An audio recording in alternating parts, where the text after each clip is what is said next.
and just maybe give you guys an update on where we are and what we're doing at American Tungsten and Antimony. So just really our focus is really on critical minerals, and in particular antimony and tungsten. We've got our flagship Antimony Canyon project in southern Utah. We're developing a hub and spoke tungsten strategy. Our Dutch Mountain Mill, it's under refurbishment at the moment, and we're obviously hoping to start drilling there pretty soon. We've got a really good, really well-experienced management team, a bunch of good executives. We've got strong government support. It's not only from federal government, but all the way down to local and state levels as well in the US. And we're advancing in a vertically integrated strategy as well. That's from mining, processing, and refining, all on US soil. Andre, just to interrupt you briefly, sorry there, mate. Would you be able to increase your go full screen with the deck, so just so we can see it in fully, because it's just not quite as big as it could be. Sorry, guys. Just give me a second. Slide settings. Settings. Okay, there. That's it. Yeah, there we go. Apologies for that. Just maybe quickly review of our team. We've got Tim obviously as chairman, myself. I've got great experience in antimony, having run the Costerfield mine for many years down in Victoria. Vian Kleinarts used to be an executive at the SPMP smelter, antimony smelter in Oman. Chris Gregory as well, a non-executive director with us. Chris and I used to work together at Costerfield, and he was head of exploration and geology there. So really good team, probably one of the best antimony teams in the Western Hemisphere. Just quickly a bit about antimony in the US, antimony production in the US. There's no operating mines at the moment.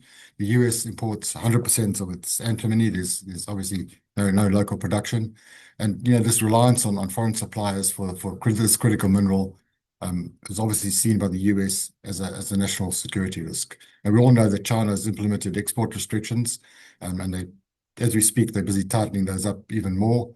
And at the moment, it's not just us that are in the US. There's actually no other US antimony mines in production. Yet, as you've probably seen in the news, there's some that have received Department of War funding. The projected growth in antimony demand in the US is projected at about 5.2%, compounded annual growth rate. So there's, the demand is growing, and there's actually no supply, and we intend to actually fill that part of that gap in terms of the supply and from the US and not from other countries. Just talk about tungsten a bit. So why tungsten? It's obviously referred to as one of the defense metals, and the US and specifically the Defense Department obviously rely highly on tungsten, and some of the uses there is things like armor-piercing ammunitions, missile and rocket systems, vehicles and body armor, radiation shielding, and obviously a lot of defense manufacturing as well. Now we've seen the surge in the price of tungsten. At the moment, it's sitting at about just under $2,000 per MTU, which is, since December, we've actually seen a rate of over 250% growth, and I think it just keeps on going up. Every time I look at the tungsten price, it's actually gone up some more. Now China's obviously got a grip on the supply of tungsten. They produce about 67,000 tons MTUs of tungsten per annum. So 83% of the production of tungsten in the world comes from China. Like I mentioned earlier, there's no producing mines in the US at the moment, and no processing facilities. And we've actually seen a drop of almost 14% in the exports of tungsten from China, which just really means that they are probably producing less, and they're also exporting a lot less to the rest of the world. Again, they produce with the other critical minerals. They actually, Beijing implemented a tungsten export licensing agreement, and surprisingly, or not surprisingly, the US has to this date received 0 export permits for the entire year. So they obviously going to be heading into a real crisis situation when it comes to the supply of tungsten, unless we get the local production going pretty quickly. If we look at the reserves and the market outlook on tungsten, it's about 4.6 million tons global reserves, of which China's got about 52% of that. Yet they produce 83% of the world's tungsten.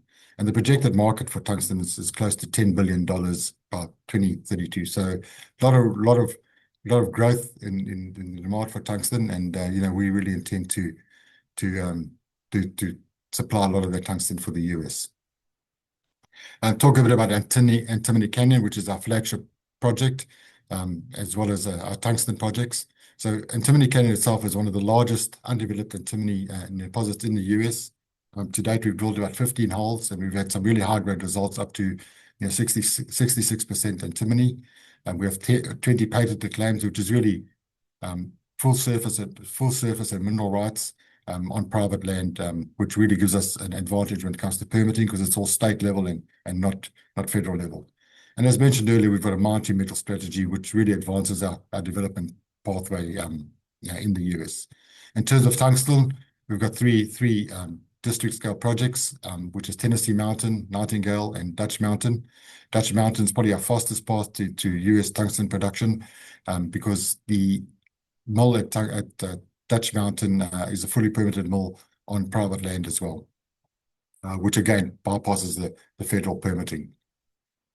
Just dive a bit deeper into our Antimony Canyon project. Like I said, that's our flagship project. The items you see there in blue are our patented claims, and all the rest are unpatented claims, which is on federal land. Our focus for the immediate future and is probably going to be on our 20 unpatented claims and not on our 311 unpatented claims.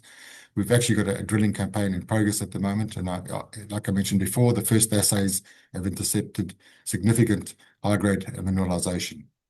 If we just look at our patented claims, our exploration target there is up to about 7 million tons of antimony ore, between 1.4 and 2.3% antimony, and that gives us contained metal of up to about 158,000 tons of antimony metal. So again, we've got our work streams in place, we've got our plans in place, and our view is to have pilot scale mining production in by the end of this year. In terms of drilling, 4 of our 7 holes, and this is an example on the right of some of the holes. 4 of our first 7 holes intersected significant mineralization, also significant sulfidization at the Little Emma project, and it actually indicates a high-grade, very shallow stibnite system, very close to surface. And this is some of the drilling results that we've got. As you can see, they're pretty significant. 11 meters at 3.1%. We really got a good grade at on hole number 10. Which is 0.3 meters at 66%. And as you can work through these, hole 5, we've got again 0.3 meters at 42%, which shows a really significant, very high grade, sub-horizontal mineralized system of antimony. So we'll keep drilling there for the foreseeable future, and then obviously moving on to some of our other patented claims straight thereafter. Our next target there is actually the Blackjack claim, and we've already submitted our permitting for that, and we hopefully get that approved pretty soon and move on to that as well. In terms of tungsten portfolio, we've got this hub and spoke strategy that we've developed, and that really tells us we've got these 3 mining areas, these 3 assets, Dutch Mountain, Tennessee Mountain, Nightingale, all in that sort of corridor to the north of Nevada and the northwest of Utah. And really our intention there is that at every site we'll have a mill producing a tungsten concentrate, and then send that to a central processing facility or refining facility, which we're in discussions with the US military and a few other sources to see if we can actually place them there.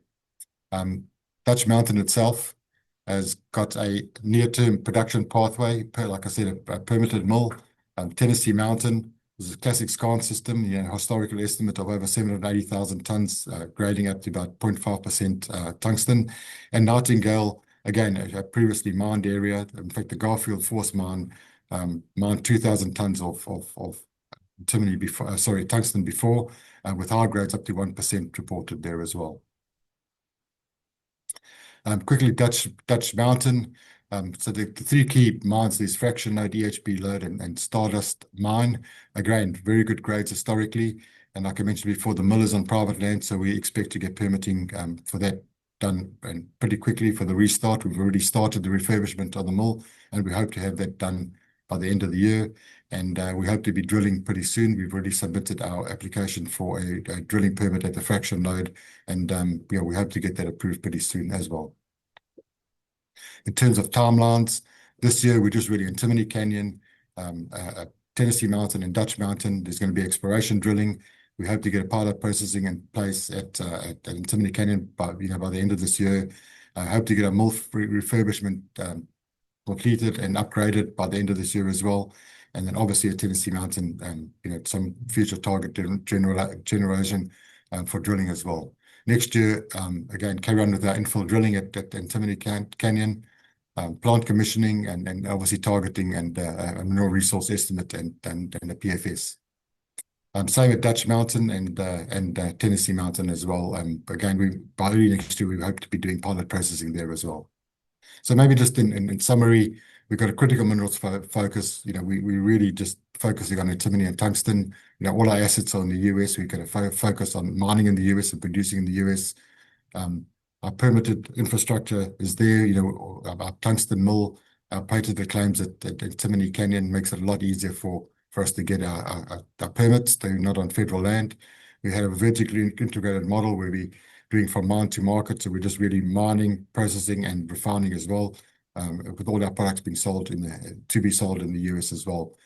And again, but we're going to get our pilot production in at ACP by the end of the year, our refurbishment on our tungsten plant, and I hope to get a lot more drill permits pretty shortly as well. And great support from the government, from local levels all the way through to federal as well. Thanks, Alex. That's our presentation. Thank you very much, Andre. That's very interesting. And we've got a few minutes for a couple of questions that have come in. Sure. Yeah, thank you for that. Just around strategic partnerships. I mean, there's been a few strategic partnerships struck to help other critical minerals projects advance a little bit sort of more rapidly. I'm just wondering whether American Tungsten is in discussion with anything like any. Have you had any approaches from strategic partners and that kind of thing? Yeah, we have. So obviously, we're accelerating our drilling and plans at Dutch Mountain and Tennessee Mountain. We have our plans in place to establish a processing facility at Tennessee Mountain as well. We already have our Dutch Mountain plant permitted and sorted. So we've spoken to various people at the moment. Oh, you've just gone on mute, Andre.